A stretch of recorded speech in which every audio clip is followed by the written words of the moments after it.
Hey there, and welcome back to another episode of Up Next in Commerce. I'm your host, Stephanie Postles, CEO of Mission.org. And today, I had the pleasure of having an awesome conversation with Nick James, who currently serves as the Senior Director of Consumer Experience at Blue Buffalo, a General Mills company. Nick worked at places like Nike and then moved to Converse and has a wealth of knowledge working in retail. And then it all circled back around from his dog walking days when he was 6 to now working at Blue Buffalo. Super fun story. We dove into the many tests and iterations that Nick and his team are experimenting with to meet the buyer anywhere and everywhere that they are today. Plus, how they're going about developing an engaged community of pet parents. And even a few lessons that Nick learned along the way. Check it out right here. Before we dive in, I want to give a quick shout out to our partners, Salesforce Commerce Cloud. They not only help make this podcast possible, but they are the #1 commerce platform. So go check them out at salesforce.com/commerce. All right, everyone. Today we have the awesome Nick James joining us. Nick, welcome to the show. Thanks, Stephanie. This is awesome to actually be on my first podcast, specifically with you and your partner in crime, Hillary. So honored. So you've been in the world of retail for a very long time. I want to hear your thoughts on maybe where do you see it evolving to? Like, what are maybe the shifts you're seeing and working with your partners, and where do you think it's headed over the next 2 to 3 years? Yeah, I think, and I stated this a little bit earlier, is this idea of universal commerce. We're starting to see themes around Meta and Web3 around things becoming decentralized. Mm-hmm. And the future, I think, is universal commerce, where you don't say this person lives in this channel. You think about where the person started and how you call it had a relationship with them all the way through to the end of not just the purchase, but post-purchase. And there was actually a write-up too by McKinsey talking about things like this, where there is going to be this emergence of business to business and business to consumer, because if you call it 8 hours a day, you're working business to business, and then the other 4 to 5 hours, maybe you're shopping, you're a consumer. You want those things that you're seeing when you're a consumer, the same things that you're seeing business to business. And so I think when we think of commerce, from a digital standpoint, is you're going to see personalization. I think obviously it's already, being driven forward, but I think you're going to see it in hyperdrive, because content, messaging, all these things that people are going to learn, they're going to make sure those things are attributed across the consumer journey. On top of that, it's going to start to drive efficiencies across the organization, where you're actually, I think, winning for the consumer versus call it winning for a specific segment or function of your team. Mm-hmm. And the other aspect too is back to the content piece. You could see this in China and Korea, is video, and how important video was to illustrate and call it maybe, the brand's promise or the benefits or the values of the products. I think you're going to start to see video start to attach itself along the way, especially as we see connected TV come across, and how those things can actually be strong attributes to either the mechanisms of the buying behavior. And then I think when we think of commerce too, these digital TVs and just how simple and efficient they are, and QR codes, they've been around for a while, right? But now all of a sudden, finally here to use. Yeah, everyone's using it. But you go over to, the Far East, China and Korea, it was like a norm 6-7 years ago. Everyone was using them. Yeah. And so I think what you'll also start to see is when we talk about digital TV is just, how commerce can happen on your phone now can actually be attributed to your TV. And you're starting to see, I was reading a study recently, is where they're showing that this idea of what TVs represent and how streaming can actually happen on your phone and in your desktop or your laptop. All these things are almost like being, connected all together from an attribution standpoint, because it's so tough to, differentiate and disseminate the information. So I just think you're going to start to see, I think, a little bit more of a Wild West in this digital TV and this connected experience piece. Yeah, I do feel like it's close though. From everyone I've talked to, it's inching forward every single month, maybe, of how to connect all the platforms and all the places that your brand is, presenting itself at. I think we're headed in the right direction, but definitely still a hard problem that I hear from many guests so far on the show. The one thing I know you talked about, I think in a couple episodes ago, was around NFTs and Web3 and kind of the value there. And I think, NFTs, people talk about, well, it's a collection, it's a unique drop, it can add value, call it, to maybe your loyalty or rewards program, or maybe it's a new product. Yeah. But I think the cool thing there is there's a strong connectivity around community, and it allows, because it is digital, you don't have to be in a physical location. So it allows people around the globe to actually have similarities and have maybe, connectivities that we maybe never used to have in regards to collecting. And also it allows, I think, democratization across the board too, where you don't have to be, the 1%, or you don't have to be part of this club to get access to. You can actually be a young youth who's actually really like big into like Batman and Spider-Man and go collect. You don't have to be, an individual that has accumulated a lot of wealth and knows someone to like get access to that. So I think this idea of NFTs to drive community and relationships. And then I think the Web3 or Meta, I just think, those attributes that you're going to see there, in a little bit of this is kind of like watching my son and just reading some of the articles. There's been so much about Meta and Web3 the last 3 weeks. Is I think when people go in those spaces, there's a brand that's being attributed in there. They're going to now have those norms that they're now going to assume, call it in this space, like this space that you and I are talking in. Yeah. And I think it'll be interesting to see how brands pivot and want to pivot in that space. And do expectations now keep on rising, where the old ways of e-commerce was like, well, I order online, I get in 5 days. And then it was like, well, I order online, I get in 2 days. And then I order online, I get it in a day. And then now it's like, well, I expect it in an hour or 15 minutes, whatever. And so I wonder if like those norms and those behaviors will start to now shift, behaviors like we're having around communication and emerging with a brand. I want to watch and learn and see like, what people are doing to pioneer in that space. Yeah. And then, NFTs, I mean, we've kicked around some discovery in that space, but we're still trying to understand like what is the real value that we're going to offer pet parents. Because at the end of the day, that's our remit, and that's what we need to do as kind of the CX and the digital product team. Yeah. Well, I'm sure there's a lot of ideas around making, putting puppies into NFTs. I mean, who wouldn't want that? That'd be super cute.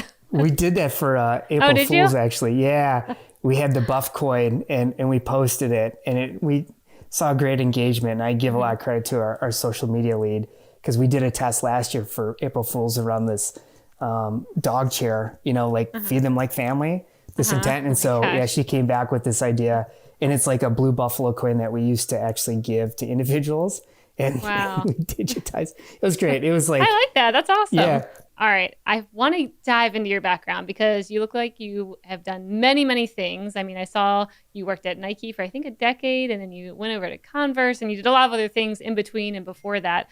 But I want to hear, what did your path look like before joining Blue Buffalo? Yeah. I mean, my path, it was almost 20 years actually with Nike Inc., which owns Converse. And my path probably was not traditional. My path when I got out of college actually was actually starting to work in retail and learn the rigors of how to run a store. And at the time it was with a small regional big box player called Shopko Stores, which is no longer in business. But then hopping back over to Nike, which I did work for when I was in college. My mom made me have 3 jobs between high school and college. Go mom. Wait, what was your first job? I want to hear about your first job, actually, like first childhood job now. My first actually was walking dogs. Okay, that's a good one to have. I got paid cash, and it was with a therapist, and it was, I was in 6th grade, and I would do it a couple times a week. And when they would go out of town, I would feed the dogs. It was amazing. But that's a fun circular story of where you're at today. It's one of those, call it commonalities. And my career really where it took off with Nike was when I went out west, and I was in their retail development program, and I would rotate through their business cycles. And this is as right before the Great Recession happened. And I took a job in marketing and community, which was one of my rotations. And it was really setting up their community grant program, their first really CRM program. And I was so green, had really no clue what I was doing. And then also thinking about how to pivot their advertising. So thinking about out of home differently and setting that up. And so I did that for a few years. And what I was missing was maybe the connectivity back to the consumer even deeper. And so I raised my hand and was like, hey, I want to get into product and buying and merchandising. And so I did that then for another 5 years across all the Nike categories and genders. And there you feel like you own a P&L. You're working with different groups or audiences to really build a business plan and help bring it to market. On top of that, doing a lot of kind of consumer insights. And how I made it to Converse was one of my old bosses went over to Converse and a couple other people from Nike, and they were thinking about setting up their digital organization, specifically like e-commerce. And I went out there. It was literally like the day my son was born. They called me up, and I was like, well, maybe it's like the right moment in time. And my wife was like, she's from the East Coast, wanted to move to the East, back to the East, and came out to Boston. Really felt like I had a good routine with the individuals I met and where they want to go with the business. And so I came over to Converse to head up their merchandising site, content strategy, site operations, and the customization business, and was there for about 5 years. And then before I jumped into Blue, I took a year off right before COVID. And I got 2 boys, and it was kind of like right time, right place. Like I just needed like a time to pause. I was close to my kids, but I was missing them like in the mornings and at evenings, and just missing the routines. And my wife wanted to get back into, work, and she was starting up her consulting business. And so she'd kind of given me, I'm going to say, the long leash to do my professional gig. And I felt like I owed it back to her at the bare minimum. On top of that is like spending time with my kids. And then the pandemic hit. So it was like right time, right place. But I'm very thankful to be back at Blue. Especially, if you ever get to meet any of the people, like just the culture, there's a couple things that you'll take away from there. One is like the people are really authentic, really true to who they are, and want to work together. So like just the culture is unbelievable. 2 is when I met with Tom Morton, who was he was one of the founding members, but not one of the founders. And he was the CMO at the time. And then Bethany, who's our president, like they just like, the conversation I had with them, what they were going to offer me from my development, but also how I was going to help them out around building, what we're trying to build here across digital products and experiences. And then the other thing was just like, how they could kind of like plant some seeds, what they could share with me of where they want to go. I haven't looked back since, just because of like what we've been able to do and like the people that we work with. And then the other day is like, our purpose is pretty simple. It's like, love them like family, feed them like family. And now that we bought pet brands, it's also treat them like family. To wake up and know that like you're nourishing, dogs and cats, and you're seeing them from maybe the beginning all the way to the end and helping give them good balance. And a lot of pet parents need that too, need that affirmation. It's pretty easy to get out of bed and kind of like rally the troops around like very, really simple, call it principles or values that, we want to get after around our business. I mean, I was looking at numbers, and I think I saw pet food e-com will account for like 55% of total pet food sales by 2025 or something like that. I'm sure it might even be earlier than that.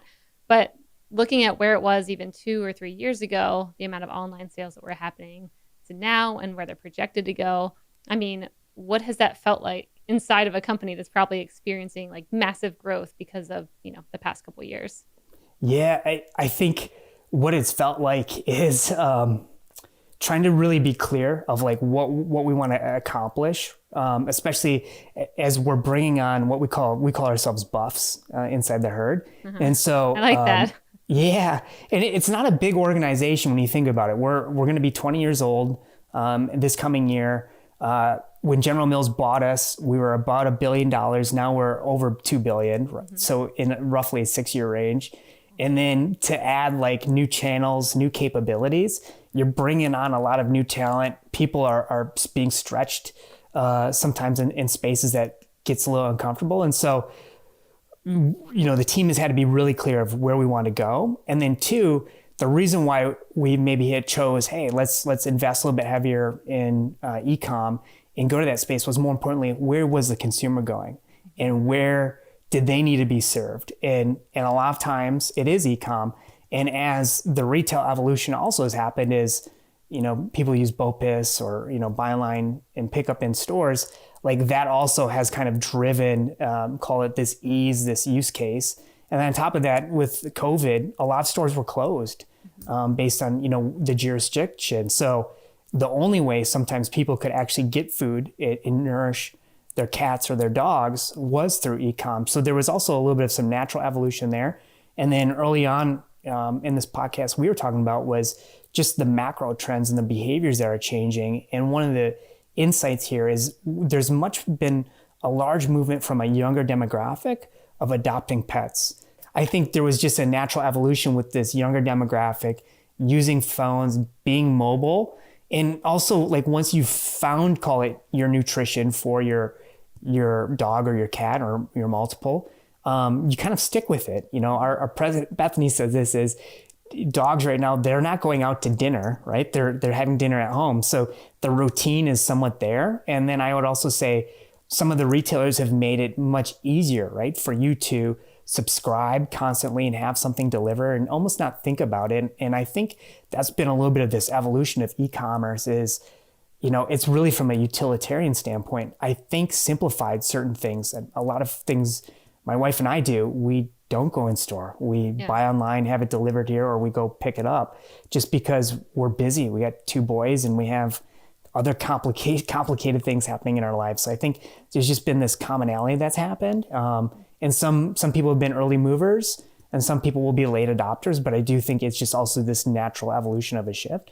And then I think the other piece in pet specifically is it's outpacing, call it grocery and human side of the food. And so that will be interesting as you think farther out, like how fast does that start to pick up speed? Yeah. So in thinking about it from a commerce angle, I mean, in the past year, like what did you come in and maybe what changes did you make, or did you bring any, new technology in? Because I'm thinking, for this industry, I don't ever see it returning to the buying behavior pre-pandemic. I mean, especially when it comes to like heavy items like waters, dog foods. I'm not going into a store and putting that in a cart and breaking my back. I'm going to order it online and just have it right on my doorstep. So I'm sure you guys are probably seeing those trends and being like, we better make sure that we can really like play here in this world of e-commerce. Like, what did you bring into the space or into the company, or what changes did you have to make kind of behind the scenes to make this work for this new kind of buyer? Yeah, for us, we still see about a third of individuals shopping physical and call it digital. So there's still, a third of pet parents shopping both channels. And right now we can call it channels. But I do think the evolution is, call it, almost like universal commerce. But what I came into Blue was like help think about our experiences, specifically the digital ones and the digital products that we're going to add value to pet parents. So for us was thinking about, call it the one-to-one relationship. So helping pet parents, like if you're a cat pet parent, you don't want dog information. So thinking about that, thinking about user journeys. So if I see an advertisement or I see a search term, like where are they going to see it? And then how are they going to pull it through the funnel? And then where are we going to drop them to? So an example today is on our website, we have the True Blue test, and that allows pet parents to understand what's the right nutrition for their dog or their cat. But we're not selling it online. We're actually taking them into a retailer's website that would be obviously closest to their proximity, or maybe it's part of maybe their loyalty or rewards program, but we're there to help add the value, the authentic information where needed. The other things though that we did think about changing was in our pet parent care team, we would doing phone calls and we get submissions to the website. In this space, there's a lot of questions around the nutrition that you need. There's questions about maybe sizing and stuff. And so one of the things we've done is start to open up chat inside our app that allows actually more of a one-to-one relationship to kind of happen with those pet parents, because there's still a lot of people in this age that want human interaction, and maybe the store was closed, or an example is we have pet detectives, but those pet detectives, we can't reach all our retail locations. So it's an ability for us to actually have some guidance at the end of the table to help service them. And then I think the other aspect here is, when we think about supporting retailers and kind of like the supply arm, is making sure like we're thinking through the sell-through rates and the kind of the dynamics of that. And the biggest thing I think everyone's kind of felt pressures is the supply chain constraints. And so the team has had to think about placing bets in those spaces. we are talking about like thinking about new tools around demand planning. We are thinking about other technologies. But early on, my charge was thinking about how does the user experience look like? And then on top of that is like making sure we have the right technologies to kind of stand up this organization from a cloud base that gives us the agility and the capabilities to help us, pivot if, heaven forbid, something else occurs, that really changes consumer consumption or consumer wants and needs, that allows us to kind of move with flexibility based on, the SaaS solutions and the architecture we've built. Got it. What are, or maybe like the best user experiences that you built that had the biggest, returns on investment? Was it the quizzes, or was it the chat bots, or even the person on the other side? I mean, what did you guys implement where you were like, whoa, that had a way bigger return than we were even anticipating? Yeah, right now what we're seeing is, I would say we're still early on. We've really been in the marketplace. We're going to release 1.5 the end of this month of April. So we've had basically 7 releases with this product. So I would say the first 3 to 4 months was just kind of getting data in, making sure like everything is stable, and keep on iterating and testing with new products as we would do releases. Now as we have some, call it maturity, and I wouldn't even call it maturity, but we have some baselines of data, what we are seeing is the pet parents that are buying, so scanning these QR codes that we've inserted in bags and then engaged in the app, normally have a higher attribution rate of actually being much more engaged with our brand. And so we're driving value to them because they're earning and receiving rewards, either if they're buying or they're engaged in the app. And so that's going to give them value in regards to like if they want to redeem these rewards. The other aspect here too is what we've kind of done around the engagement model is we've stood up open feed chat so we can give guidance. So for instance, you might have a question and maybe you can't get a hold of your vet. Not saying we're a vet, but maybe there's some questions there that you just need someone who's kind of been living in the space. And so we can supplement that. Or you have questions about the type of food you need and everything you've read online you don't have. And so we stood up this engagement rate. We're not here around measuring, call it return on investment yet in that space, but it's more about like how are we giving guidance and service. And so we've seen, stronger engagement in that space. And then I was just coming off a business call earlier today, and we have like 150 Learn articles. And we had a huge spike this last month in regards to like people jumping into Learn content and trying to engage. And so I think what that does is that gives an incremental, call it backstop for pet parents to kind of understand like when they have decisions to make as if their pet's getting older, or maybe they want to bring a new pet into the household. So like, how should they think about that and make some of those choice decisions? So we're seeing spikes, and we assume some of those spikes. Actually, we did a great, call it, initiative tied to National Puppy Day. Is that what the spike was from? Because I was wondering, I was like, what are the spikes from, Nick? Yeah, let me know. One of the spikes is tied, we think, to National Puppy Day. We had a 12x engagement in our Connect forum on our social media platforms. We had a 3x engagement. We had our best engagement rate on Twitter since 2017, actually. Wow. Wow, congratulations. That's exciting. Yeah, so there is something there in regards to maybe the magic sauce of us thinking of what we call moments that matter for a pet parent, and thinking about that user journey and making sure the communication, the levers are there all in place. And then also that the communication is personalized so that it's just not what a lot of times what we used to do is use the same type of content and kind of drive it all the way through. But this time we've taken a much more editorial approach, thought about like where we want to drop them in the user journeys, where they should land. And then like, how do we want to keep people engaged and informed? And so, Learn was an example, our Connect forum, which is similar to maybe like social media, but it's gated. So it's not intended to like sell you stuff and it's really intended to, for you to find like-minded individuals. So community members, and have questions or conversations with those individuals. Cause that was one thing as we went into the pandemic, that there was a big gap and a big miss for pet parents. Like they couldn't go to places, even like dog parks were closed for a bit. And so they needed to find, forums or tribes, per se, that they could actually ask questions. And if you ever in Buddies, you'll see that too. Like we have pet parents asking questions around the right feeding or the right type of like vet, and then pet parents actually answering those questions and helping them out.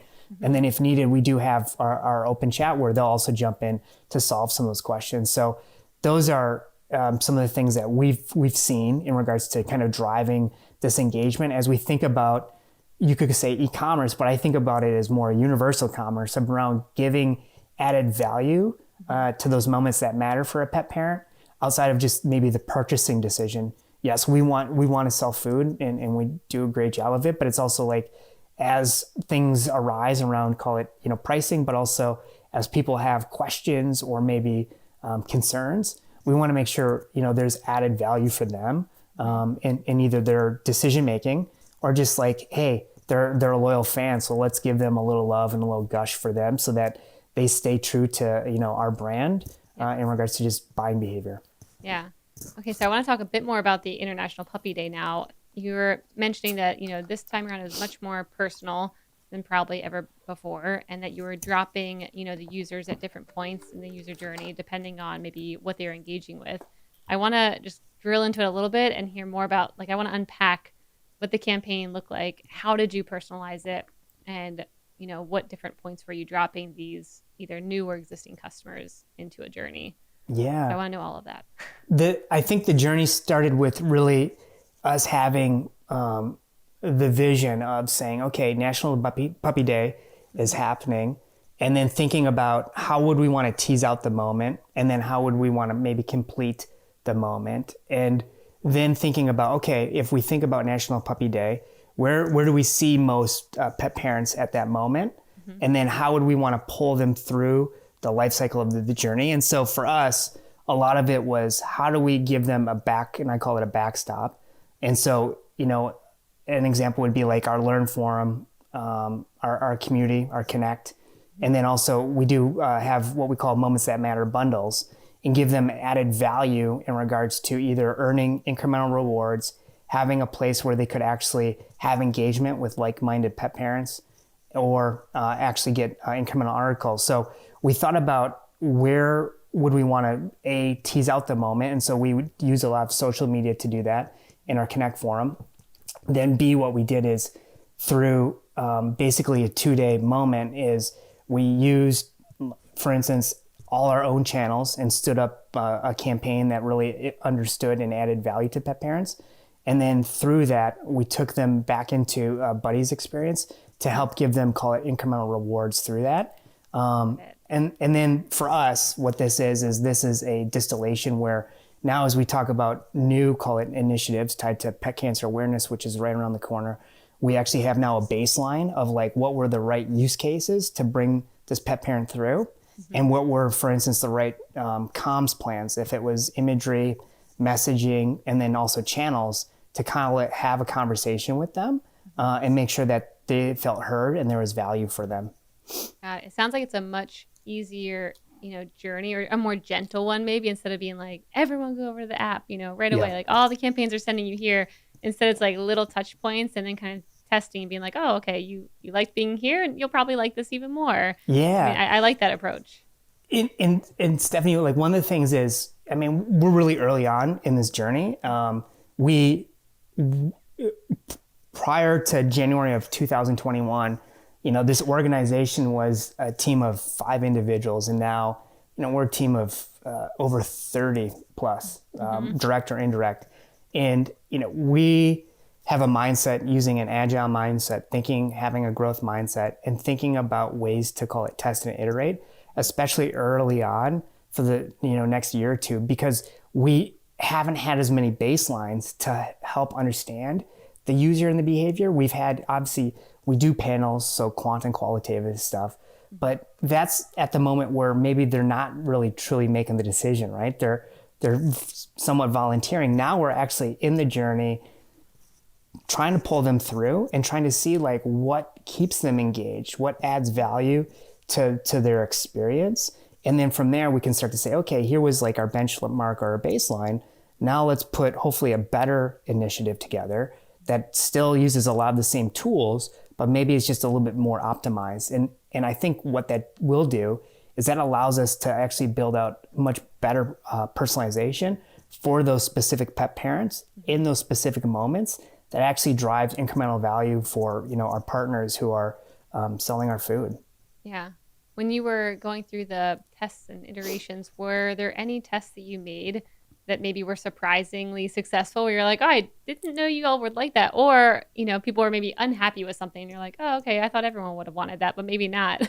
Yeah, there's been actually a few in Buddy's in the pet profile. There's a timeline, and the belief is like, well, the timeline, because it's part of a family, you can have 6 people, tied to this single dog or cat, or you got multiple. Putting in the timeline when they walked, when they fed them. Well, one would always assume it's super utilitarian. It makes sense, right? Like you would want like people to do that. We see a lot of people early on like jump in, engage in the timeline, but maybe the repetition isn't there. And so what we've done is we've done some A/B testing, and this was one of our first A/B testing where we actually added more engagement points, and we actually saw an uptick. It wasn't like dramatic, but it was enough where we could say, okay, there was value there, that if we can kind of help almost like lead the consumer to kind of populate the timeline, which is a true benefit to the health and wellness of their pet. And on top of that, allows them, for instance, if they got a dog walker, or even use it for their vet, like both those things are huge wins, because you're all speaking the same language, because you've kind of journalized what you've done for your cat or your dog. And so that was like one of the early on A/B tests.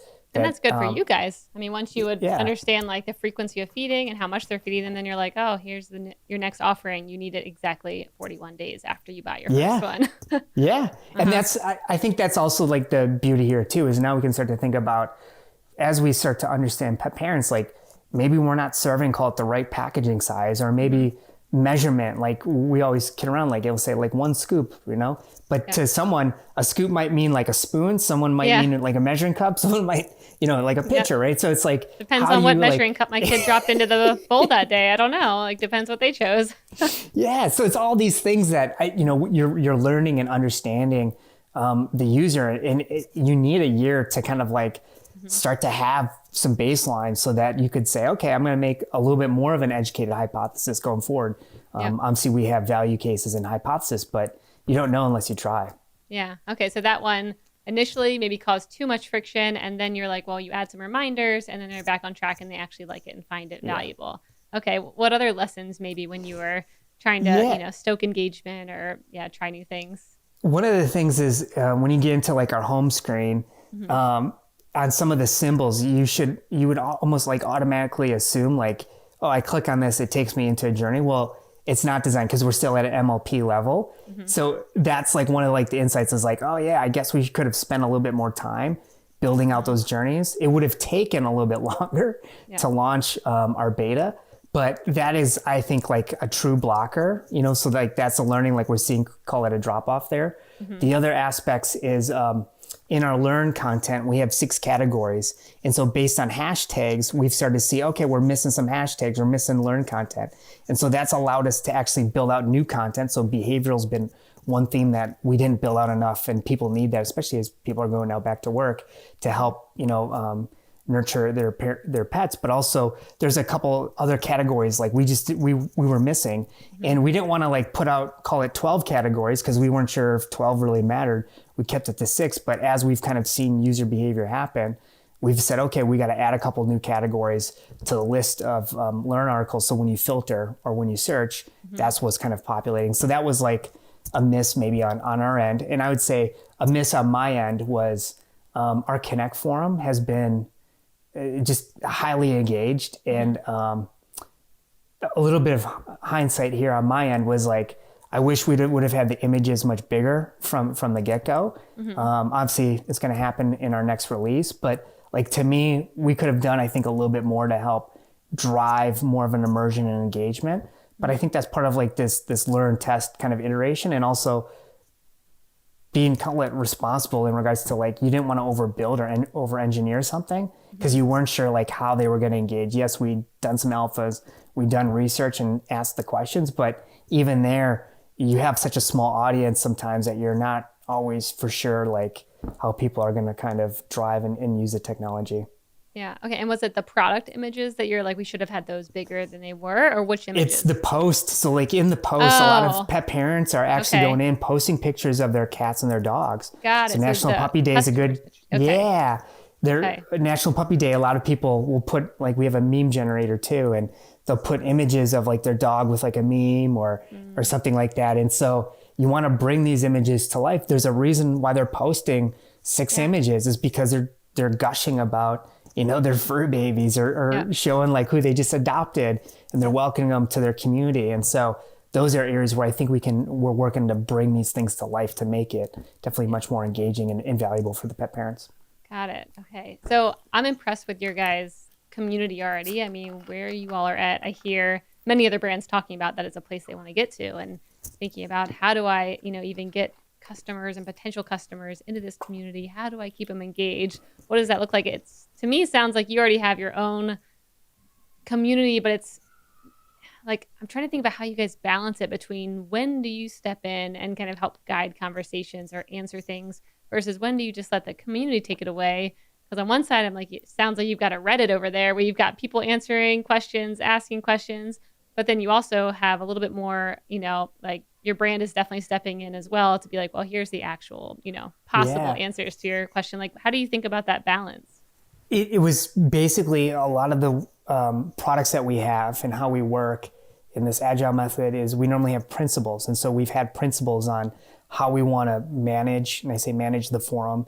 And so some of it was a little bit about privacy and call it age, early on Mm-hmm. when we were building the product, like certain age groups, we weren't going to allow in there just because of, we just didn't want Yeah. children, but also past that was, okay, when do we want to step in and when do we want to, allow the community to kind of, be the ambassadors? And then where do we want to call it drive clarity? And sometimes in the nutritional space, we want to drive incremental clarity. So we'll lean in there. But if someone's, asking about grooming, best grooming, we'll allow normally the community to kind of prescribe. And then if the pet parent has further questions, then one of our Ask a Buffs will jump in too. But we're trying to allow the community to make decisions. We do also have, if you read the statement, we have some policies in place too. Like if people, what we call bad actors, then we'll remove them from the site. But it is one of those things. Before we launched, I was like, oh boy,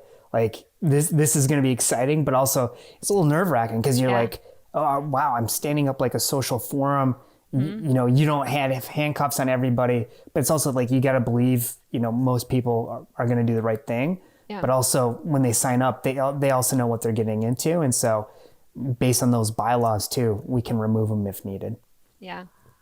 I mean, I want to ask, like, what is the rate of maybe new people who are not customers coming into that community? Like, what percent of these are completely new people who are like, I just have a question and I need to get in here and ask? And then how many of those are you tracking, like, actually end up becoming, your guys' customers? Yeah. So we built, it's Buddies by Blue Buffalo. Yeah, And that's so the app. it's intended to be called a little bit more open, a little bit more broad, because, we want to be the partner in pet parenthood. That's our tagline on Buddies. And we know that certain individuals, when we talk about community, maybe aren't buying blue right away. And that's the decision. Maybe that was a decision they made with their vet or with their partner. That's a decision they made. But we want to make sure that they have a safe place to go where they can get aid, because there is anxiety. We want to make sure that they're tracking wellness and health. And so it's basically to get to the chase here is we have basically 1 out of 4 individuals who right now are not buying blue, but they are engaged in the community of some sort. And so that was a little bit of the model of how we built it. And then, the three-fourths of them, they are buying blue. And we know that based on them redeeming, call it these QR codes to receive points for buying product. But I think the positive here is, we're trying to build an area, call it a safe place where they can get tips or recommendations. They can find individuals who maybe have the same type of breed. And then the positive too for us from a business is if they so do choose, which we hope they do, because we really believe about the product, at some point in time, they're going to buy our treats or our dry food or our wet food through Blue. Well, Nick, thank you so much for coming on here for your first podcast. Wow, I could not tell. So thank you for saying yes to us. Where can people learn more about you and what you're up to at Blue Buffalo? Yeah, I think the easiest place is to find me on LinkedIn at Nick James. And then at Blue Buffalo, I would say just, join, obviously, buddies. And I think you can see kind of the amazingness and the greatness that's kind of happening from the team who are building out products and experiences basically every 7 weeks. So, and Stephanie, this was great too. It was great to meet you and Hillary and learn a little bit of kind of your journey too. So I appreciate you being, tremendous host and kind of breaking me into this space. So, if you're looking for the #1 platform for all things commerce, there's no better choice. So go check out salesforce.com/commerce.